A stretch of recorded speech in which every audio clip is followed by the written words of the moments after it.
One thing that we like to consider here in the LC Valley in Lewiston is you get all this information in, and you need to discern it out and figure out whether or not fish and dams can truly coexist. And our folks up here are convinced, because we've been living it for years and years, that fish and dams can actually coexist. We are a community that thrives on our fishing population. We're a community that thrives on our river commerce. And we know the benefits that these dams can produce.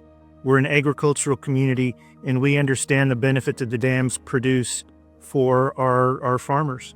And we help to feed the world with that. So we absolutely are convinced that fish and dams can coexist and coexist well.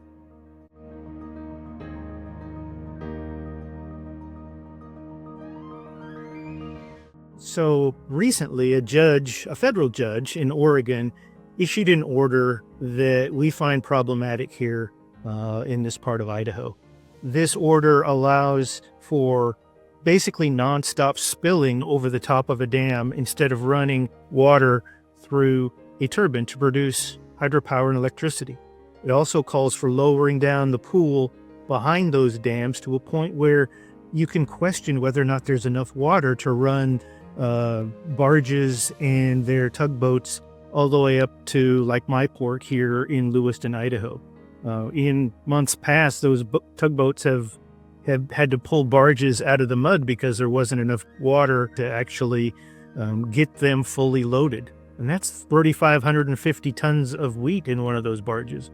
So it takes a lot to actually stick it down into the mud. But that's what we got with this order, and we're trying to figure out exactly how we can work around those terms.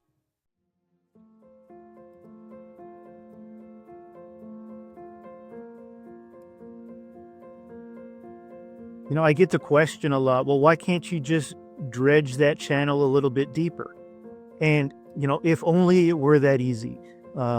The Army Corps of Engineers is really responsible for keeping that congressionally mandated navigation channel at 14 feet deep and 250 feet wide. And they have so much money to do that. There is a schedule, and the Army Corps is really good about trying to keep that schedule in response to what needs to happen with dredging. That dredging has been happening about every 7 years or so. And for us right now, that simply isn't enough. What we are seeing here in the LC Valley is an increased sedimentation in our pool because of all of the forest fires and now some of the floods that we're seeing upriver on the Clearwater. So that Army Corps dredge schedule, while it's not certain to always be funded, is now also unsure to be timely enough to fit our needs here because of this increased siltation.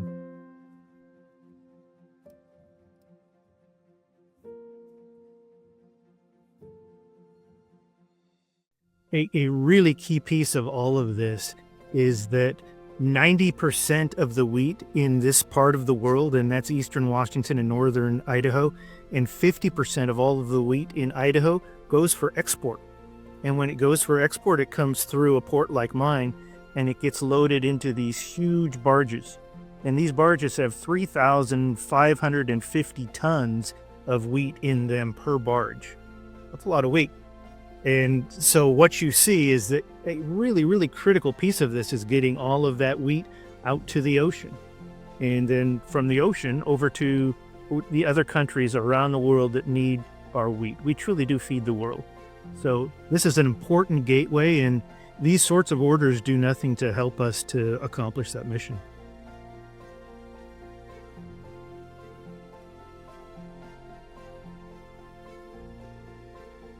So if we didn't have those barges that have over 3,500 tons of wheat in them, you would have to have 134 semi-trucks per barge to move all of that wheat from my port all the way out to the coast.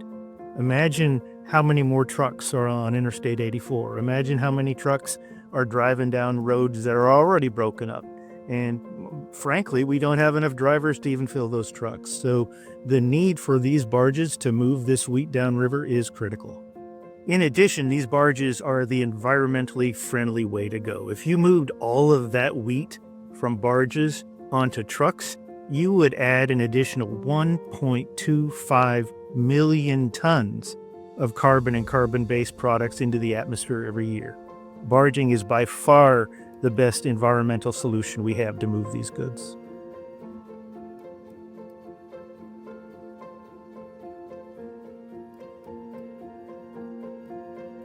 So another question is the danger to barging the only problem with this order? And I will say emphatically no.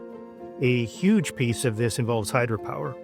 With this particular order, spilling over the dams is going to take the place of running water through the turbines and producing power, basically from the month of April to the month of August.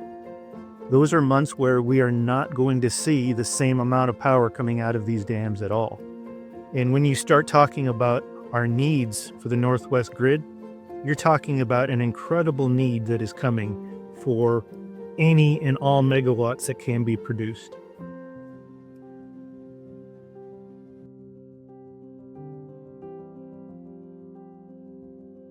The reason that I say this judge's ruling is vague is that it doesn't provide enough guidance and direction to those people like me who run a port, or a barge master who's running a 4-tug towed up or down the river.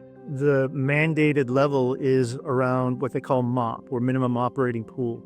And that pool currently is at 733 feet of elevation.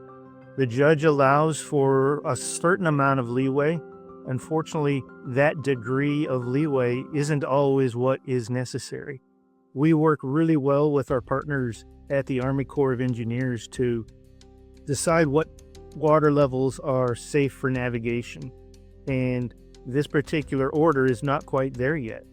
So it says emergencies. In emergencies, we can do more with that water level. The vagary here is whether or not the fact that a barge could get stuck in the mud, does that qualify for an emergency? Or is that just a hazard of safe navigation that we're going to have to live with? The order doesn't really tell us. So we're going to have to rely on our good partners at the Army Corps of Engineers to help us interpret that. And when you get into that world of interpretation over what an order actually says, it raises the temperature a little bit.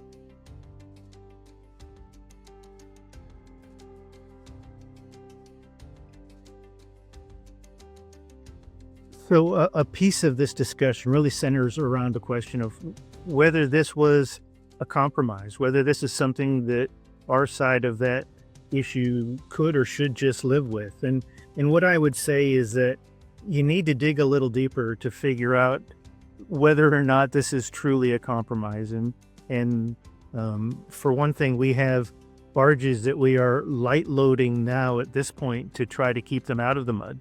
And when you light load that barge, what you do is you take grain from being moved in that barge downriver for that farmer.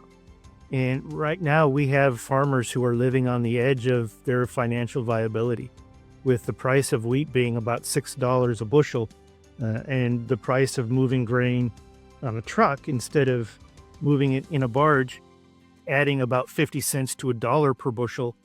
You really see that the financial viability for that farmer is a real problem.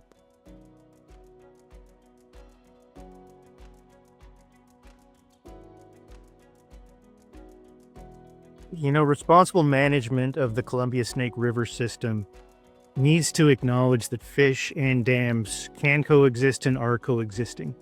You have to understand the value of the power that is produced and what the future holds for power in this part of the world. We have a hydropower situation, like I just described, that is critical. We cannot afford to lose a single megawatt. It isn't to say that we don't have other options to help the fish, because we do. We have predation control, removing those sea lions and cormorants and pelicans from their ability to scoop up all those fish and all those baby fish. Habitat restoration, improving the spawning beds. Everything that we can do to help those fish will help those numbers. The one thing that simply is not acceptable is taking out those dams. You take a look at what our farmers need for barging their amazing products to export to help feed the world. We have agricultural situations that require the reliability that the dams produce. We can't afford to lose a single farm.